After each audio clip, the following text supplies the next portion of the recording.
Welcome back, everyone. I'm going to address a question that I get quite often, which is disassembly and reassembly, or basically field stripping of the AR15 or M16 variant of rifles. It's very easy to accomplish.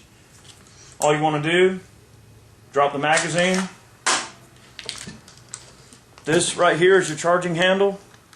Pull it back all the way to the rear. Hold this small tab in right here, and it'll lock the bolt to the rear. Check the rifle, make sure nothing's in it. Alright, nothing's in it. Hit this button right here, will release the bolt. Let it go forward. It's not going to hurt for it to slam. This rear pin right here, just go ahead and push it in. Grab it from the other side and pull it all the way out. It is self-retained, it should not come out all the way. That will allow the rifle to open. Now, the particular Colt I'm working on right now actually has a screw arrangement instead of just a regular pin type arrangement that holds the upper on, but on most ARs it's just going to be another self-retained pin like this one, and you just go ahead and you can separate the upper and lower. I'm not going to mess with that because basically we're talking about most AR variants, and that's definitely not something you experience in all of them. Go ahead and pull back on the charging handle itself, and that will pull your bolt carrier out with the bolt attached, and the charging handle will come right out. In terms of the, like on this style, we got an M4 stock. You can pull down on this guy all the way out, pull down on it, that'll pull off. In terms of separating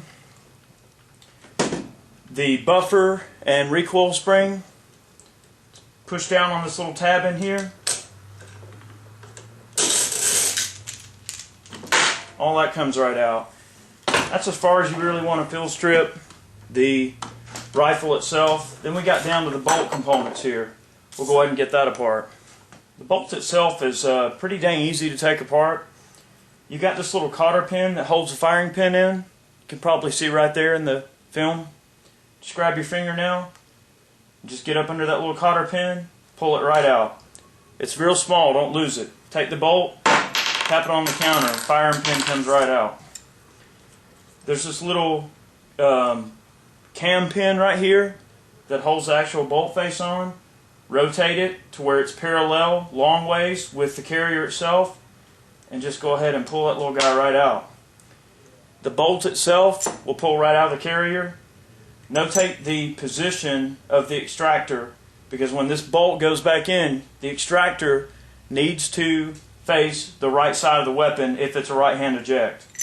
Alright, start the pin, just sort of wiggle it out just like I did, and you've got the pin that retains the extractor.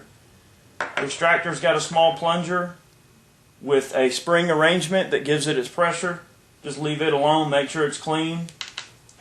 The bolt head itself has got a 3-ring gas ring arrangement, and there's a slot in each of the rings. You want to make sure that the slots are staggered to where none of the slots are touching each other within the whole arrangement. You're probably not going to be able to tell in the video, but right now there's actually 2 of the rings, the slots are touching. So I'm just going to take my fingernail and kind of slide it over about like that, and now we've got a good seal there. That is crucial for these weapons to operate properly. A lot of your carbon and gas buildup and all of your little junk will build up on the back of this actual gas key here, and it'll build up in this area right here. That's one of the only shortcomings of direct impingement gas system. This gas key right here needs to be tight at all times. If it's worked its way loose, you can have issues. You can shear your bolt carrier. When the gas comes through the gas tube, it actually comes right into this gas key right here and is driven directly into the carrier. So make sure that the inside of the carrier is clean. Take your pipe cleaners and clean that gas key really well as you go. And that's pretty much it. That's basic stripping. But most of your malfunctions and problems can be pretty much traced back to this mechanism and these parts right here. The rest of the gun generally won't have any issues. Alright, so going back together, this is really easy. Replace the extractor. Take your small retention pin, put it in. You might have to kind of wiggle the extractor, just like that. That's in. Take the bolt carrier itself. Again, make sure your gas key is reasonably tight, not farmer tight. Alright, and again, we've made sure that our gas rings are staggered. Go ahead and replace the bolt itself and line the hole up with this camming surface in the bolt. Take your bolt cam pin and put it in to where the long side of it is parallel with the length of the bolt carrier. Go ahead and rotate it 45 degrees and then push the bolt out all the way like that. Alright, if I look down the carrier, I can see all the way through the bolt mechanism with the bolts attached. That's what you want to do. Take the bolt carrier, hold it in your hand like I'm doing, drop the firing pin right in, just like I just did.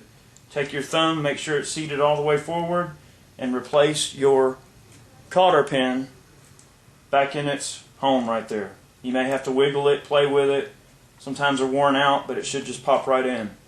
Now what I do on these, especially if I've shot them a lot and after I've cleaned them, I want to make sure that this bolt head has got plenty of movement. So what I'll do is I'll push it, compress it on my leg, and then smack it out. You know, just give it a little bit of a shake outwards to make sure it's got plenty of movement. You can hear, you can't see what I'm doing, but you can hear in the camera. It just moves right out when you whip it there. So the rest of the firearm goes back together incredibly simply. If you are going to leave the upper and the lower attached like I have here, just make sure that you're not allowing the actual upper to fall against the receiver, because it can cause torsion and odd things to go on with your pin. You don't want to cause any pressure between those 2 points. So just be mindful of that. Your buffer and recoil spring, go ahead and replace those in the back. It all just pops right in. It's like Legos. Make sure this pin's all the way out. Now, there's a few ways you can do this. You can turn the upper upside down. The way I like to do it is take my charging handle. You'll feel a small groove that these 2 grooves in the charging handle actually ride in the upper. Just put it in there. You'll feel it snap up into place, and just start it a little bit like that.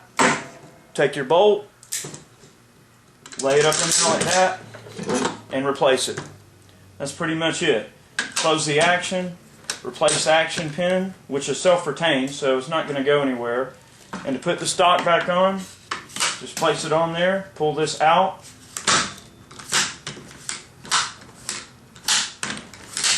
Alright, everything's there. Do a basic functions test. Alright, safety works. Semi-automatic, series set. Alright, reset, safety.